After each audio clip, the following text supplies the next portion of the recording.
আপনি কি কখনো ভেবেছেন এত সুন্দর পৃথিবীতে এমন একটি জায়গা আছে যেখানে ঘড়ির কাঁটা যেন একটু ধীরে চলে, যেখানে সকালে অ্যালার্মের বদলে ঘুম ভাঙে পাখির ডাকে, আর সন্ধ্যা নামে ঝিঝি পোকার সুরে।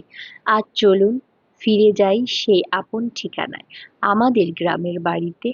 গ্রামের বাড়ি শুধু একটি বাসস্থান নয়, এটি আমাদের শৈশব, স্মৃতি, ভালোবাসা আর প্রকৃতির সঙ্গে এক অদ্ভুত সম্পর্কের নাম। গ্রামের সৌন্দর্যের কথা বললে প্রথমেই চোখের সামনে ভেসে ওঠে সবুজ ধানক্ষেত, দূরে দিগন্ত পর্যন্ত ছড়িয়ে থাকা মাঠ, বাতাসে দুলতে থাকা ধানের শীষ, আর আকাশের নীল রং।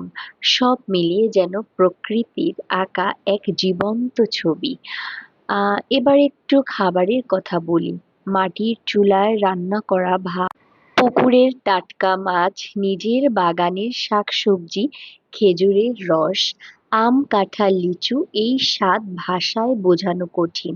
যারা একবার গ্রামের আসল খাবার খেয়েছেন তারা জানেন এটার সঙ্গে কোনো ফাস্টফুডের তুলনা হয় না। হয়তো বাড়িটা খুব বিলাসবহুল নয়, হয়তো দেয়ালে একটু রং উঠে গেছে, তবুও সেই বাড়ির প্রতি ভালোবাসা কখনো কমে না।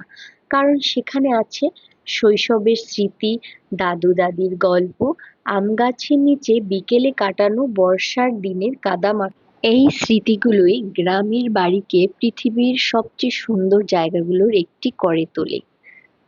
বর্ষাকালে গ্রামের রূপ একটি অনন্য রূপে পরিণত হয়। এই সময়ের ভালো লাগা, সৌন্দর্য, অন্যরকম সৌন্দর্য, যা না দেখলে বোঝা যাবে না। বর্ষার সময় গ্রামের পড়ন্ত বিকেলে একটি অপরূপ সাজে সজ্জিত হয়।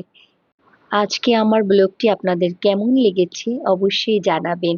এখন পানিতেল খাওয়ার তোড়জোড় চলছে। আমাদের নিজেদের গাছের পানিতেল আসলে খেতে খুবই মিষ্টি। আর যদি ভিডিওটি আপনাদের ভালো লাগে তাহলে একটি লাইক দিয়ে আমাদেরকে উৎসাহিত দিন। কমেন্টে লিখে জানান আপনার গ্রামে সবচেয়ে সুন্দর স্মৃতিটি কি।